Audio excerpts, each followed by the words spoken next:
Okay. Hello. Next day na tayo. 2:16 na ng hapon, guys. Oh no. Wait.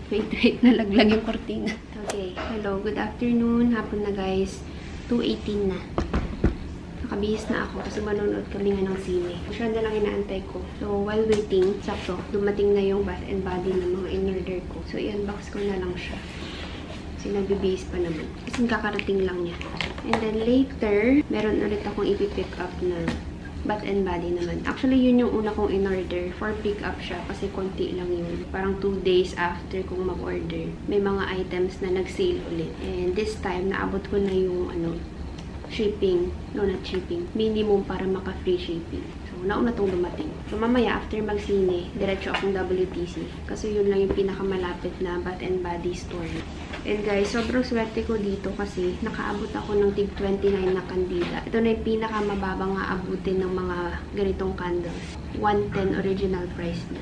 Pero yan, tig 29 lang lahat to. Kasi yung mga ibang nakasale na binili namin, 35. Mura na rin yun, pero yung 29, as in, yun ang pinakamura na naabutan ko. So, meron tayo ditong 4 na kandila. 1,000 wishes. Ang bango siya. Very feminine ang amoy. Ito medyo tsaka yung niya. May mga scratch siya. Kaya siguro nakasale na rin to. Pero hayaan mo na. Eucalyptus springs. Okay din. Amoy malinis. Coral waves. Okay lang din. And then last, ocean driftwoods. Parang may kaamoy siya. Parang may kaamoy siya sa mga kandila namin. Anyway, yun lang yung candle. The rest, mga na. Ito mga travel size. Kumuha rin ako kasi sakto nga magbabakasyon tayo para hindi ko nadadalhin yung mga malalaki kong pabango lotion. And sakto, isa to sa mga scent na si Heart Evangelista atang nito. May gusto. Dark Kiss. Yeah, mabango nga siya. So ito, dadalhin ko to. Ito na lang yung pabango ko. Lotion naman. Mad About You. Ito, alam ko na yung amoy nito. Ito, hindi ko pa natatry siya. Mabango din. Alright, last 2 hand cream. Tig ano na lang to? 7 or 12? I think 7 na lang pala to. Tapos itong mga to, tig 12. Mga travel size. And that's it, pansit. Buti nakaabot siya bago kami umalis. Guys, ang init! Super init! Wow! Para kaming natutusta. 2 minutes pa yung bus. Siya, wala pa. Ay, Diyos ko. Wala pa atang 42 eh. Remall na kami. Ay, grabe. Aircon, please. Sobrang init. Pawis na ako. Ang init nung, pwesto namin sa bus.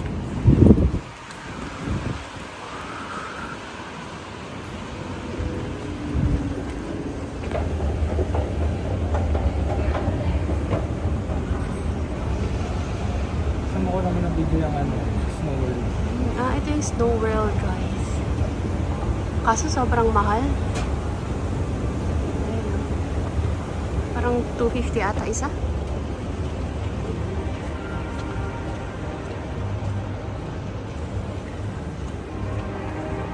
Nahanap namin yung box. Second floor doon.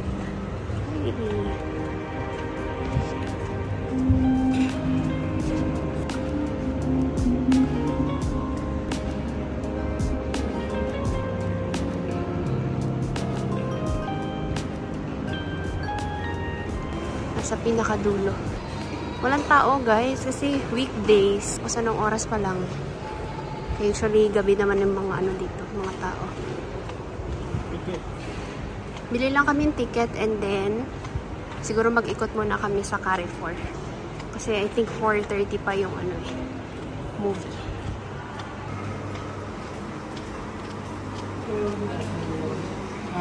Tickets, IMAX tickets. Inside out. You have a zip? No. You want at the back? This one? Pwede dito na lang sa aisle. 11, 12. Yeah, 11. G or H? H, H11 and 12. Ako na kami ticket. 420. 420. Yeah. Nag-home center muna pala kami, guys. Yan. May gusto akong... Ay, saan yun? Hindi pala yung home center. Sa baba pa ata. May isi-check akong kumot. Doon pala sa dulo yung home center. Check lang akong kumot. Pero kasi doon yung sobrang lambot talaga. Sana meron pa. 15 na lang yung pads nila. Ay, ba't 19? Ang cute ng pink. Parang ito ata siya. Hindi ito yun. Parang ganito ata yung feels niya. Ano ba? Wala na ata yung kumot na yun eh. Parang ito siya.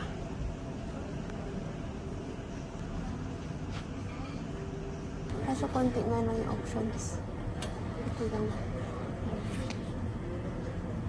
Yeah, I think. Tapos iwan natin sa Carrefour. Iwan natin sa Carrefour. Kung may iwanan, why not? I think I'm okay with this. Ano pala?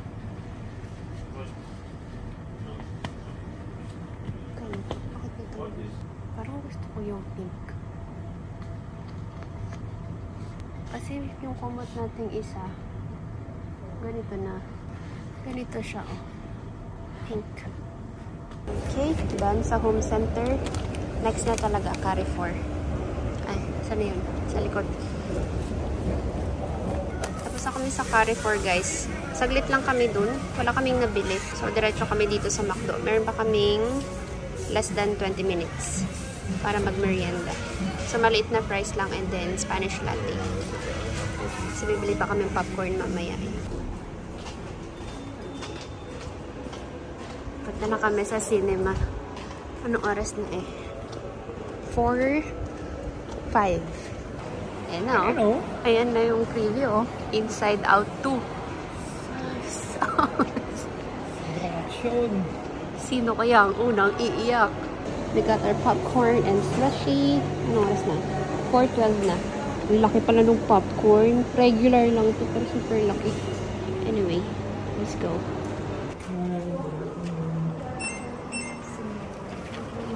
Thank you. Cinema. Yan, oh. Yan o, yan dapat yung papanood.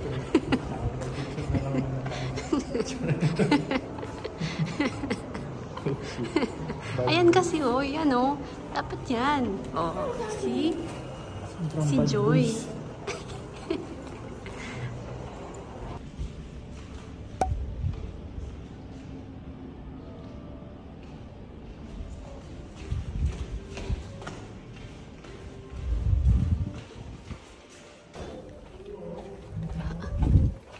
Wala nang makita.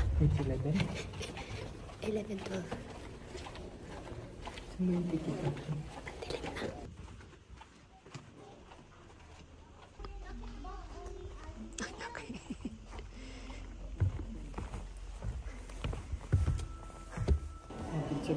Okay, tapos na kami. Ganda. Ayan, oh. Sa halip na bad boys, naging anxiety boys. Wala na akong lipstick. CR lang ako. Ihi na ako. Guys, opening soon. Wala nakalagay kung kailan. Soon lang. Nice, nice. Magsi 6:30 na. Hinabol namin yung bus. 6:34 pa pala siya alis. So, pumasok muna kami kasi sobrang init. Hindi kaya magantay sa labas. Buti na lang meron ditong parang upuan. Tapos dito kami pupunta. Baba lang kami dyan. May mga upuan sa labas, madami. Kaso sobrang init na. Hindi kaya. Dito na kami sa loob. Siya, diretso na siya uwi. Ako diretso ng WTC. And then, daan ako ng Lulu. Bili ako ng pang pasalubong dun sa friend niya na taga Belgium.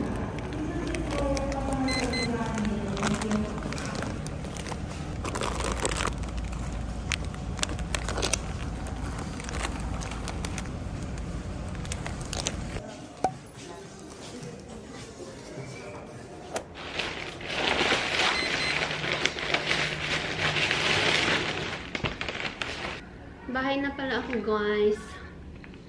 By the way, oras na natin is 8:46. Dumaan lang ako ng KFC. Nag-take away ako ng kabayan meal. Kasi ito meron siyang dalawang rice. No, not dalawang rice. Dalawang chicken and then rice. Tapos ako meron pa kaming rice kaninang lunch.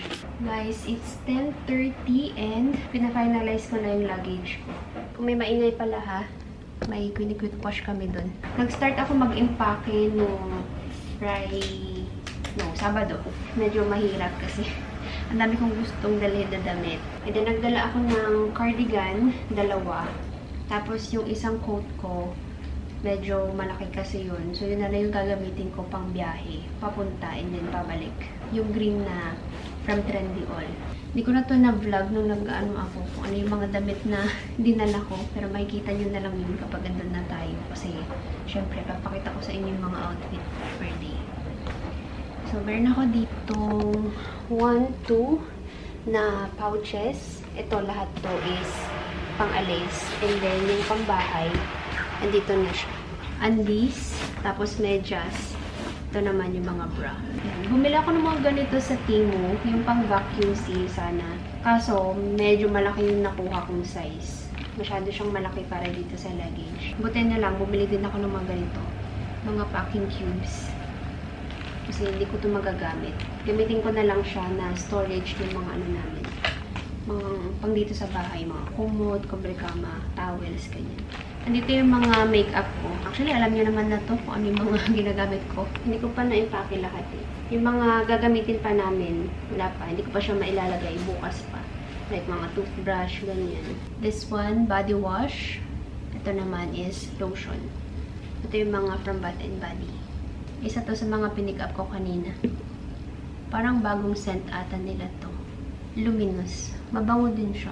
Meron din akong pabango na kinuha nito. Pero I think ang dadalhin ko na lang is yung Dark Kiss. Ito yung bag na dadalhin ko. Isip ko sana yung Charles & Keith. Kaso, cute lang kasi yun. Walang masyadong malalagay. Ano lang to? Sa day-to-day lang. At least kasya dito yung phone ko. And then, konting pang retouch. I think kaya din camera nito. Pero kung hindi, papalagay natin sa bag niya. Meron din siyang bag na binili eh. Crossbody din. So, doon namin lalagay yung mga passport, ganyan. Kasi ito yung lalabas. Kailangan may passport kami. Ay, ito pala. Ito yung slippers na dadalhin ko. Sandals pala. Ayan. Ito na yung chinelas. And then, kung kailangan natin panglabas, ito na yung dadalhin ko. Nag-sale kasi yung Birkenstock. Bumili kami ng bago. Meron na rin siyang Birkenstock. Yun din yung dadalhin niya. So, ito. Maganda kasi ito sa ano, sa dress. Eh, most yung mga dala kong outfit. Dress. Yung Birkenstock ko kasi nauna, medyo makapal yung strap. So, hindi siya ganun ka-ganda sa dress. By the way, ang size ko dito is 38. Nasakto talaga yung alis namin. Tapos, ngayong ano pa, July, ang daming sale. So, nakachamba din kami sa mga kailangan namin para sa bakasyon. Shoes, ito, mga lotion, ganyan. And then, ang next na big sale is November. Yeah, I think okay na ako. Ayoko nang magdagdag ng damit. Baka rin kasi makadaan kami ng Uniqlo. May Uniqlo daw sa Netherlands, sabi ni Jonah. Super busy tomorrow, pero medyo na-excite kami kasi first time natin pupunta ng Europe. So for now, yun lang muna. I'll see you tomorrow, guys. Try kong mag-vlog pa bukas ha, pero ayun nga, medyo busy yung umaga. Kung hindi man, baka kapag nag-aayos na lang, nag-get ready bago umalis, and then sa airport na tayo mag-continue ng